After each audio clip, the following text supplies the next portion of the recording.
Welcome to Luca and Miguel. Enjoy the video. You start by ensuring power and connectivity.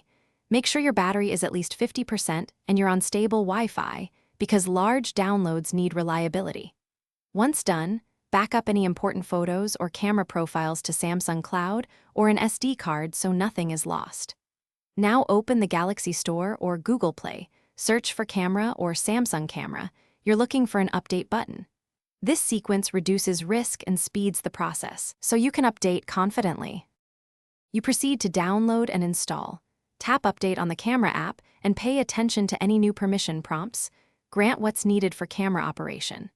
If using Galaxy Store, go to My Apps then Updates. For Play Store, open Library and check updates. Keep the screen awake and avoid force closing the store or camera while files install, because interrupting can corrupt the update. Once installation completes, allow the app to finalize any migrations. That ensures settings and new features apply correctly.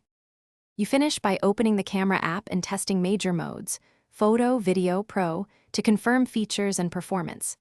If the interface seems wrong, reset camera settings inside the app to restore defaults.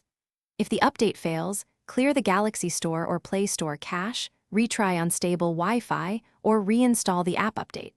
Finally, reboot your phone and recheck camera permissions. This resolves most startup or permission conflicts. That single troubleshooting path fixes the majority of issues quickly. Thanks for watching and please subscribe. It's the best investment you'll ever make.